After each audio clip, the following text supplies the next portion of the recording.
Professor Rajendra Singh रज्जुबी विश्वविद्यालय के BEd पाठ्यक्रम के तृतीय सेमेस्टर के सत्र 2025-26 विषय हिंदी के प्रश्न पत्र पर डिटेल से चर्चा करेंगे। चलिए वीडियो को शुरू करते हैं। कौन कौन से प्रश्न आए हैं और कौन कौन से प्रश्न आगामी परीक्षा के लिए भी महत्वपूर्ण हो सकते हैं।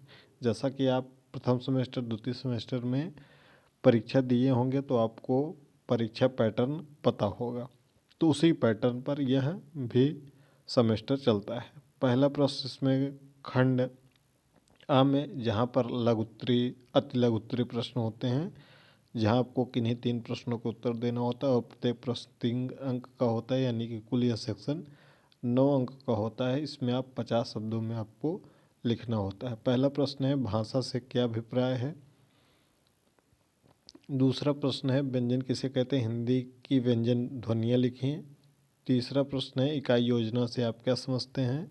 चौथा प्रश्न है शब्द को उपयुक्त परिभाषा देते हुए इसका अर्थ स्पष्ट कीजिए। और पांचवा प्रश्न है राजभाषा से आपका क्या अभिप्राय है। यह 5 प्रश्न हैं अति लघुत्तरी में। अब हम आगे बढ़ते हैं जहाँ पर लघुत्तरी प्रश्न हैं। ये लघुत्तरी प्रश्न खंड बा में कुल 7 प्रश्न हैं, जिसमें से आपको किन्हीं 4 प्रश्नों का उत्तर देना होता है और प्रत्येक प्रश्न 9 अंक का होता है और 225 शब्दों में लिखना होता है, यानी कि लगभग 2 पेज। और यह सेक्शन कुल 36 अंकों का है। पहला प्रश्न है माध्यमिक स्तर पर हिंदी भाषा के शिक्षण उद्देश्यों की व्याख्या कीजिए। दूसरा प्रश्न है हिंदी शिक्षण में अन्य विषयों के साथ सहसंबंध कैसे स्थापित किया जाता है। तीसरा प्रश्न है हिंदी भाषा के अध्यापक में कौन सी विशेषताएं होनी चाहिए, प्रमुख विशेषताओं का वर्णन कीजिए। ये प्रश्न आगामी परीक्षा के लिए भी महत्वपूर्ण है। पाठ से आगामी क्रियाओं से आपका क्या आशय है। हिंदी भाषा शिक्षण की दृष्टि से कुछ महत्वपूर्ण क्रियाओं को उदाहरण सहित स्पष्ट कीजिए। यह भी प्रश्न आगामी परीक्षा के लिए भी महत्वपूर्ण है।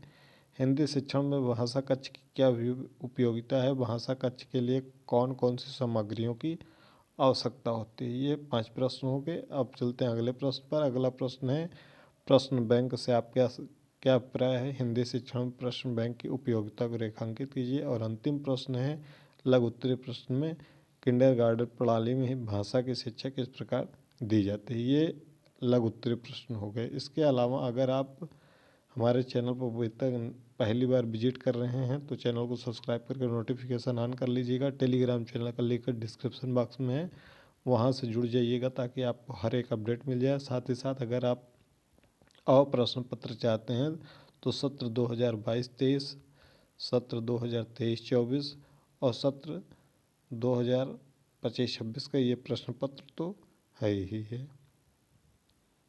इसके अलावा आपको 24-25 का भी प्रश्न पत्र मिल जाएगा, यानी कि कुल 4 प्रश्न पत्र आपको मिल जाएंगे। ठीक है, प्रीवियस ईयर के। अब हम चलते हैं खंड सा पे दीर्घोत्तरी प्रश्न पर, जहाँ पर आपको 2 प्रश्नों को उत्तर देना होता है। बीएड से संबंधित हर एक अपडेट आपको इस चैनल पर मिल जाएगी।